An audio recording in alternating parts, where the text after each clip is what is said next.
आज हम देखने वाले हैं आज का हमारा क्वेश्चन जिसका नाम है शेरलॉक एंड नंबर्स। ये एक बाइनरी सर्च का प्रॉब्लम है हैकर अर्थ के अंदर। अब इस प्रॉब्लम में गिवन है there is a bag of numbers from 1 to n and then he removes k numbers a1। Basically वो k नंबर्स रिमूव कर देता है बैग में से and now he asks Sherlock to find the pth smallest number in the bag. अब इसमें अगर हम देखें तो बेसिकली इसकी स्टेटमेंट तो काफी आसान है, एक बार इनपुट भी समझ लेते हैं। हमें इसमें कुछ नहीं करना, बेसिकली एक हमें n दिया होगा। अब ये n क्या है, इसमें हमें 1 से n तक के नंबर्स हम ले लेंगे और उसमें ना हमें ये जो k की वैल्यू है, बेसिकली इसमें k की वैल्यू क्या है 1। अब 1 में हमें क्या होगा कि k नंबर्स हमें डिलीट मतलब उसमें से रिमूव करने हैं। अब इस केस में तो k की वैल्यू 1 है, यानी कि हमें a की कोई वैल्यू डिलीट करनी है और वो वैल्यू हमें क्या दे रखी है, वो हमें 1 दे रखी है। बेसिकली हमें इस 1 से 4 तक के नंबर्स में क्या करना है। एक काम करता हूँ मैं ना, आपको इसे जैम बोर्ड में ही समझाता हूँ, आपको क्लियर समझ आएगा।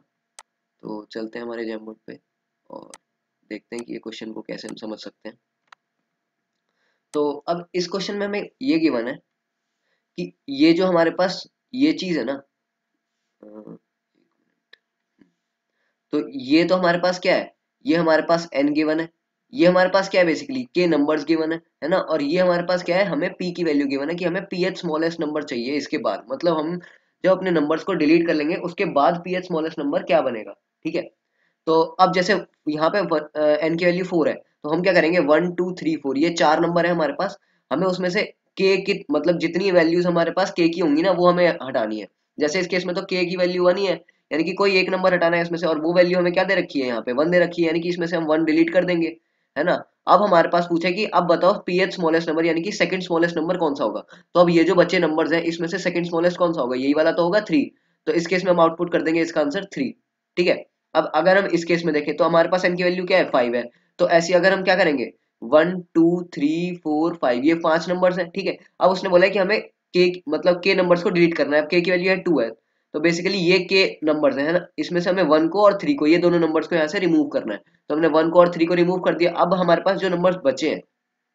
उसमें से हमें बताना है कि फोर्थ स्मॉलेस्ट नंबर कौन सा होगा। अब हमारे पास ये जो बचे हुए नंबर्स हैं ये तो यही बचे हैं ना 2 4 5। अब ये तो नंबर ही 3 है, तो हम इसमें फोर्थ स्मॉलेस्ट कैसे निकाल लेंगे। तो ये क्योंकि हमारे पास अब ये पॉसिबल ही नहीं है, इस केस में हमारे पास आंसर क्या आ जाएगा -1, ठीक है। तो इस तरीके से हमें क्या करना है, इस क्वेश्चन को सॉल्व करना है। तो इस केस में हमारे पास ये आंसर आउटपुट आ गया 3 और -1, जो अभी हमने समझा था। तो अब एक चीज हमारे पास समझने वाली बात ये है कि जो हमारे पास कंस्ट्रेंट्स गिवन है ना इस क्वेश्चन में, वो मैक्सिमम 10⁻⁹ तक जा सकते हैं। तो इसमें हम कोई मतलब सिंगल ट्रेवर्सल तो कर नहीं सकते, ऑर्डर ऑफ n तो लगा नहीं सकते, क्योंकि वो तो टाइम लिमिट एक्सीड कर जाएगा। इसलिए हमें क्या करना पड़ेगा, इस क्वेश्चन को ना लॉग एन में अप्रोच करना पड़ेगा। तो अब लॉग एन में अप्रोच करने के लिए हम क्या करेंगे, बेसिकली इसमें ना सबसे पहले कुछ केसेस समझते हैं कि अगर मान लो जैसे तो अगर मान लो जैसे हमारे पास n की वैल्यू 7 गिवन होती है ना, तो हम ये समझते हैं कि अगर हमारे पास n की वैल्यू 7 गिवन होती और हमारे पास मान लो k की वैल्यू में बोला होता कि कोई एक नंबर हटाना है, तो अगर उसने बोला होता कि एक नंबर हमारे पास ये 2 हमने क्या किया रिमूव कर दिया, ठीक है। अब 2 रिमूव करने के बाद उसने क्या पूछा होता कि अब हमें बताओ फिफ्थ स्मॉलेस्ट नंबर कौन सा होगा। यानी कि उस केस मतलब मैं क्या कह रहा हूँ कि k की वैल्यू क्या है 1 है, 1 में क्या है बेसिकली उसने ये जो 2 वाला नंबर है ना इसको हटा दिया यहाँ से, ठीक है। और उसने बोला कि हमारे पास जो p की वैल्यू है इस केस में 5 है। अब बताओ फिफ्थ स्मॉलेस्ट नंबर कौन सा होगा। तो बचे नंबर्स कितने हैं 1 3 4 5 6 7। इसमें से अब क्या होगा बेसिकली, अभी अगर हम मान लो नंबर नहीं हटाते तो फिफ्थ स्मॉलेस्ट नंबर ये होता, लेकिन हमने नंबर हटा लिया, तो नंबर हटाने के बाद फिफ्थ स्मॉलेस्ट नंबर कौन सा बनेगा, ये 6 ही तो बनेगा ना। तो ये ओल्ड था और ये न्यू आ गया। तो अब 1 2 3 4 5, तो फिफ्थ स्मॉलेस्ट नंबर कौन सा हो गया 6 हो गया। तो मैं क्या समझाना चाह रहा हूँ कि अगर मान लो जैसे हमें p की वैल्यू जो गिवन है जैसे 5 गिवन है, अगर हमें उससे छोटे कोई भी नंबर हटाने पड़ जाए, है ना, तो अगर जैसे हमें मान लो p की वैल्यू 5 थी, तो 5 से छोटा नंबर अगर हमें हटाने को बोला है, जैसे 2 जो है वो 5 से छोटा है, तो अगर हमें वो हटाने को बोला है तो जितने नंबर्स हम हटाएंगे ना, हम उतना ही क्या करेंगे अपनी जैसे p की वैल्यू है उतना ही इंक्रीमेंट होती चली जाएगी। क्यों, क्योंकि जैसे हमने मान लो यहाँ पे एक हटाया, तो अब हमारे पास नंबर क्या बन गए, वो ये बन गए, है ना। यानी कि पहले यहाँ पे 6 थे, वो पहले यहाँ पे 7 थे, अब यहाँ पे कितने बन गए 6 नंबर्स बन गए, ठीक है। तो अब अगर 6 नंबर्स में से हमें फिफ्थ नंबर चाहिए, तो वो क्या बनेगा, तो वो तो एक आगे वाला बनेगा ना, क्यों, क्योंकि हमने बीच में से एक हटा दिया। ऐसे अगर मान लो मैं इसमें से 3 और हटा दूं, ठीक है, तो अगर मैंने 3 और हटा दिया तो 1 4 5 6 7। अब अगर उसने हमसे फिफ्थ स्मॉलेस्ट मांगा, तो अब हम कौन सा देंगे, अब हम देंगे 1 2 3 4 5, तो 5 ही नंबर है और फिफ्थ स्मॉलेस्ट कौन सा होगा, ये वाला होगा, ठीक है। तो बेसिकली मैं क्या समझाना चाह रहा हूँ कि अगर मान लो जो हमारे पास ये पी की वैल्यू है, जैसे इस केस में शुरुआत में 5 यहाँ पे था, ठीक है, तो अगर उसने कोई भी मतलब जो एलिमेंट है जो के की वैल्यू में जो मतलब जैसे के की जो के एरे है हमारा, है ना, क्योंकि के तो एरे में ही गिवन होगा, उसमें कई सारी वैल्यूज होंगी के की, अगर वो जो वैल्यूज है उसमें से अगर एक भी वैल्यू इस पी के अंदर आती है ना, तो जो वैल्यू अगर अंदर आ रही है ना वो तो हट जाएगी। तो उसकी वजह से क्या होगा, जो हमारे पास ये जो नंबर होगा ना पी वाला, वो क्या होगा, उतने ही नंबर शिफ्ट हो जाएगा आगे। क्यों? क्योंकि देखो अगर मान लो जैसे मान लो यहाँ पे 2 और 3 दोनों हटा दिए थे, है ना, तो अब जो मेरे पास नंबर बनेगा वो क्या बनेगा, इस ओल्ड से 2 बारी शिफ्ट होके ये वाला नंबर बनेगा, है ना। तो यही समझाना चाह रहा हूं मैं कि अगर हमने मान लो पीछे के नंबर हटाए उस पी की वैल्यू से, तो क्या होगा, वो नंबर जो हमें स्मॉलेस्ट चाहिए वो क्या होगा, उतनी बारी शिफ्ट हो जाएगा। लेकिन अगर मान लो हमारे पास एक दूसरा केस आता है, ठीक है, हमने क्या लिया, वही नंबर्स लिए 1 2 3 4 5 6 7, हमने ये बोल दिया कि हम ना क्या चाह रहे हैं, हमने बोला कि हमें ये 6th स्मॉलेस्ट चाहिए। लेकिन मैंने क्या बोला उससे, मेरे पास जो के की वैल्यू है वो एक ही है और मैं उसमें ये वाली वैल्यू हटा रहा हूँ, ठीक है, मैंने बोल दिया कि मेरे को ये 7 हटाना है। तो अब अगर उसने मेरे को पी की वैल्यू 6 बोला कि मेरे को बताओ 6 स्मॉलेस्ट कौन सा होगा, तो अब जो नंबर्स बचे हैं वो तो यही वाले हैं ना। तो अब अगर नंबर्स में मेरे को 6 स्मॉलेस्ट चाहिए तो वो तो यही होगा जो मेरे पास पहले था, ठीक है, तो उसमें तो कोई फर्क पड़ेगा ही नहीं, यानी कि वो तो डिस्टर्ब होगा ही नहीं। क्यों? क्योंकि मैंने जो डिलीशन करा है वो तो आगे वाले नंबर्स में करा है ना, लेकिन जो मेरे को स्मॉलेस्ट फाइंड आउट करना है वो तो शुरुआत से करना होता है, ये फर्स्ट स्मॉलेस्ट फिर सेकंड स्मॉलेस्ट थर्ड स्मॉलेस्ट, ये जो नंबर है 6 ये तो अपनी जगह ही रहेगा, ठीक है। तो ये दो केस हो गए हमारे पास कि अगर मान लो जो मेरे पास पी की वैल्यू है, अगर मेरे पास पी की वैल्यू क्या होती है, छोटी होती है किससे, ये जो मेरे पास इसको हम एरे वाले इसको मान लो अगर ए ऑफ आई से छोटी होती है ना, तो ये वाले क्या होगा बेसिकली, अगर छोटी होगी ना तो जो मेरे पास आउटपुट होगी वो क्या होगी, पी की वैल्यू, मान लो जैसे हमने एक काउंट रख लिया, ये बेसिकली सी क्या है, एक काउंट है, ठीक है, या इसको हम ऐसे कर लेते हैं, एक मिनट, हाँ, इसको हमने क्या किया, एक काउंट रख लिया, ठीक है। तो अगर मान लो ये पी की वैल्यू जो है छोटी है, तो उतनी बारी हम क्या करेंगे, ये इफ स्टेटमेंट लगा दी हमने कि अगर ये छोटी हो जाती है तो हम क्या करेंगे, अपने काउंट को ना इंक्रीमेंट कर देंगे। जितनी बार भी हमें मतलब ये वाली जो वैल्यू है छोटी मिलती रहेगी, हम क्या करेंगे, उतनी बारी क्या करेंगे, अ, एक मिनट, ये, हाँ ये उल्टा हो गया है, ऐसे होगा ये, हाँ। तो इस केस में अगर मान लो जैसे शुरुआत में काउंट 0 था, अगर हमें पी की वैल्यू बड़ी मांगी जाती है ना, और इसकी ये जो बेसिकली वो जो एलिमेंट है के का वो छोटा होता, जैसे इस केस में मैंने समझाया था कि यहाँ पे अगर 2 होता, है ना, यहाँ पे 2 होता और यहाँ पे 6 होता, तो ये वाला जो वैल्यू है तो छोटी हो गई, है ना, तो अगर 2 हटेगा तो ये जो 6th स्मॉलेस्ट है ये तो एक आगे शिफ्ट कर जाएगा, क्योंकि इस केस में अब 7 हो जाएगा 6 स्मॉलेस्ट। तो इसलिए हम क्या करेंगे, एक काउंट को इंक्रीमेंट करेंगे और जितनी बार भी इंक्रीमेंट करते रहेंगे ना, उतनी बार उस पी की वैल्यू में हम उसको क्या करेंगे, मतलब बेसिकली मैं क्या कहना चाह रहा हूँ कि उतनी बार वो शिफ्ट हो जाएगा, यानी कि अब जो मेरे पास वैल्यू बनेगी वो ये बनेगी पूरी की पूरी, ठीक है, काउंट प्लस पी जो होगा वो मेरा नया शिफ्टेड एलिमेंट होगा स्मॉलेस्ट, ठीक है। तो ये तो हमने समझ लिया एक केस को। अब अगर दूसरा केस आता है, ये तो मतलब एल्स केस में हम क्या कर देंगे, एल्स केस में हमें कुछ नहीं करना बेसिकली, वो हम खाली भी छोड़ सकते हैं, नहीं तो हम ऐसे कह सकते हैं कि उस केस में हमारे पास क्या होगा कि अगर मान लो पी की वैल्यू जो है वो छोटी हो गई एरे ऑफ आई से, यानी कि हमने क्या किया, बड़े वाले नंबर्स को कर दिया, तो उस केस में हमारे पास आंसर क्या आएगा, उस केस में हम पी ही लिख देंगे, ठीक है, हमारे पास जो आउटपुट होगी वो क्या होगी, पी ही होगी। तो वही बात है कि अगर मान लो जैसे हमारे पास एक भी कोई नंबर आ गया जो कि क्या है, काउंट में इंक्रीमेंट कर गया, तो उस केस में क्या होगा, हमें उसमें काउंट तो इंक्रीमेंट करना ही पड़ेगा, तो इसलिए मैं क्या करूंगा, एक कॉमन केस रखूंगा कि मैं ना इफ की कंडीशन के अंदर जो ये मेरी वैल्यू आई है इसी को बाद में आउटपुट कर दूंगा। अगर मान लो मेरे पास एक भी पीछे वाला नंबर नहीं आता तो वो क्या करेगा, काउंट को 0 कर देगा और वो मेरे को सिंपल पी आउटपुट दे देगा। तो ये तो मेरा हो गया एक आउटपुट देने का तरीका, ठीक है।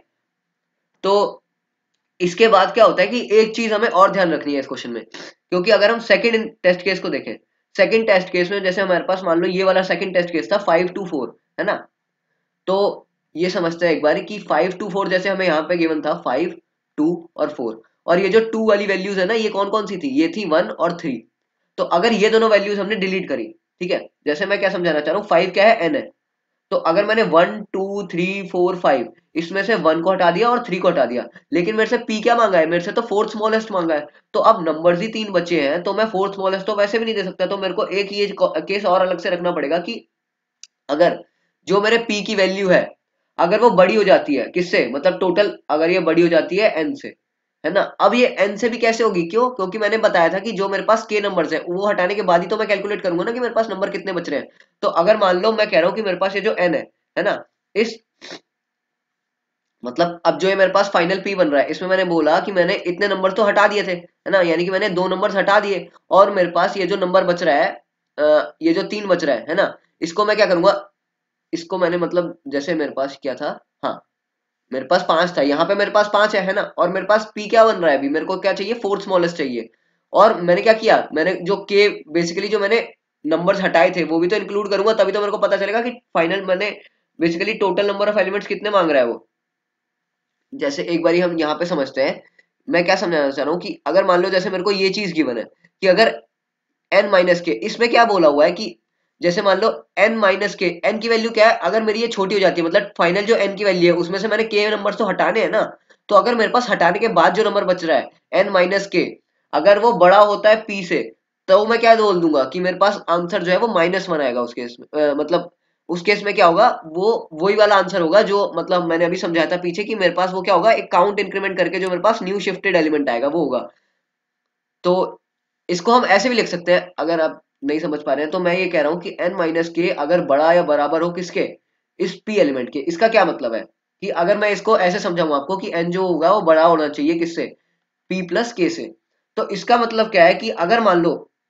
जैसे मेरे पास जो final total number of elements थे, है ना, वो इतने थे, लेकिन जो मैंने डिलीट कर दिए, डिलीट करने के बाद मतलब मैंने इतने तो डिलीट कर दिए, जैसे मैं अभी 5 to 3 में समझा रहा था, मेरे पास यहाँ पे क्या है 5 है ना, यहाँ p में क्या है मेरे पास, p में मेरे पास वो क्या मांग रहा है, 3, सॉरी यहाँ पे 4 था बेसिकली, ये 4 था, तो मेरे से वो फोर्थ नंबर मांग रहा है ना, और मैंने k में क्या किया, मैंने k में 2 नंबर तो पहले से ही हटा दिए। तो अब ये जो मेरा 6 बन रहा है, ये तो बड़ा ये मतलब ये तो रॉन्ग स्टेटमेंट हो गई ना,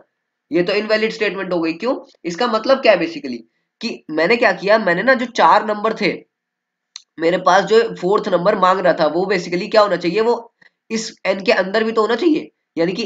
एक तो ये चीज होनी चाहिए, अगर मैं सिंपल बात करूं तो, कि मेरे पास जो जितने नंबर एलिमेंट्स मांग रहा है उतने प्रेजेंट भी तो होने चाहिए n में। लेकिन वो ऐसे तो है नहीं कि वो मतलब मैं डायरेक्ट ही बता दूंगा, क्यों, क्योंकि मैंने उसमें से नंबर डिलीट भी तो करे हैं। अब जो डिलीट करे मैं अगर उसको ऐड नहीं करूंगा तो मैं n से कैसे कंपेयर कर पाऊंगा कि मेरे पास फाइनल कितने थे। समझ रहे हो, मतलब मैं क्या समझाना चाह रहा हूँ कि जितने मेरे पास स्मॉलेस्ट नंबर मांग रहा है वो, है ना, वो कब बन रहे हैं, वो तभी तो बन रहे हैं ना जब मैंने उसमें से k नंबर्स हटा दिए। तो अगर मैं उतने k नंबर्स को ऐड कर दूं, है ना, और तब मैं देखूं कि क्या वो मेरे पास n से बराबर या बड़ा, मतलब अगर वो बड़ा बन रहा है, तभी तो मैं बता पाऊंगा ना कि मेरे पास जो नंबर है वो कौन सा है। क्यों, क्योंकि मैंने अगर नंबर ज्यादा डिलीट कर दिए और वो छोटे नंबर मांग रहा है ना, लेकिन तब भी मेरी n की वैल्यू क्या है, बड़ी है, तो उस केस में भी तो मैं उसे वो दे पाऊंगा ना, यानी कि मेरे पास नंबर्स क्या है, ज्यादा है, और जो मेरे पास वैल्यू है वो मतलब इसमें इस थर्ड वैल्यू को मांग रहा है, और मेरे पास जो वैल्यू है वो मतलब अगर मैं क्या समझाऊं आपको ऐसे, या बेसिकली ये इसे हम काफी आसानी से समझ सकते हैं कि n minus k is greater than equal to p, यानी कि ये हमारे पास क्या है, टोटल है। ठीक है, ऐसे समझ लेते हैं लेबल करके। टोटल में से मैंने क्या किया, के एलिमेंट्स हटा दिए, ये क्या कर दिया मैंने, इसे रिमूव कर दिया। तो अब जो मेरे पास एलिमेंट्स बच रहे हैं, ये जो मेरे पास अब लेफ्ट ओवर एलिमेंट्स बच रहे हैं, इसे मैं लेफ्ट लिख लेता हूँ, कि अब जो मेरे पास ये लेफ्ट ओवर एलिमेंट्स बच रहे हैं, क्या ये मेरे p या p से बड़े हैं या उसके बराबर हैं, तभी तो मैं उसे pth एलिमेंट दे पाऊंगा। क्यों, क्योंकि अगर मेरे पास टोटल नंबर ऑफ एलिमेंट्स जो लेफ्ट ओवर बच गए अगर वही कम है, और मेरे से ज्यादा नंबर ऑफ एलिमेंट्स पूछ लिया कि भाई 3 नंबर बचे और बताओ फोर्थ एलिमेंट कौन सा है, तो मैं उसे नहीं बता पाऊंगा ना, तो उस केस में क्या होगा, मेरे पास -1 हो जाएगा। लेकिन अगर ये वाली कंडीशन ट्रू हो गई, तो उस केस में मैं क्या बोल दूंगा कि मेरे पास जो आंसर है वो क्या है, p प्लस काउंट है। ठीक है, तो बस इतनी सी बात हमें समझनी थी इस क्वेश्चन में, कि ये कुछ 2-3 केसेस थे जिसके बेसिस पे हम क्या करेंगे, इस क्वेश्चन को सॉल्व करेंगे। अब चलते हैं अपने कोड की तरफ। तो सबसे पहले मैंने क्या किया, number of test cases input लिए। ठीक है, फिर इनपुट लेने के बाद मैंने क्या किया, एन के और पी की वैल्यू इनपुट ली। अब मैंने क्या किया, एक काउंट भी रखना है हमें, ये मैंने बताया था, क्योंकि जितने नंबर ऑफ एलिमेंट्स हम डिलीट करते जाएंगे जो कि क्या हो, ये वाली वैल्यू मतलब उसमें सेटिस्फाई होनी चाहिए, तभी हम क्या करेंगे, अपने वैल्यू उसको काउंट को इंक्रीमेंट करेंगे। क्यों, क्योंकि मेरे पास जो नंबर है अगर वो छोटा नहीं हुआ उससे, अगर वो बड़ा निकल गया तो मेरे को पास कोई फायदा ही नहीं है ना, उसको मैं शिफ्ट ही नहीं करूंगा। क्यों, क्योंकि वो तो मेरे को मतलब इफेक्ट ही नहीं करेगा कोई, जो मेरी मतलब स्मॉलेस्ट नंबर है उसके लिए। तो ये भी मैं आपको केस समझा चुका था। इसमें क्या किया मैंने, काउंट को इंक्रीमेंट कर दिया, जब मेरे पास स्मॉलर नंबर मैंने क्या किया उसमें से डिलीट किए, तो मैंने काउंट इंक्रीमेंट कर दिया, और जो मेरे पास ये p+1 की p+c आया है, उसी में मैं उसी को लास्ट में मैं क्या करूंगा, आउटपुट करूंगा। और लास्ट में आउटपुट किस केस में करूंगा, जब मेरे पास ये वाली कंडीशन क्या हो, सेटिस्फाई हो तभी। वरना मैं क्या बोल दूंगा कि मेरे पास जो वो नंबर मांग रहा है वो तो टोटल नंबर से भी ज्यादा है, तो उस केस में मैं क्या करूंगा, -1 आउटपुट कर दूंगा। तो बस इतना सा ही करना था हमें इस क्वेश्चन में। And thank you.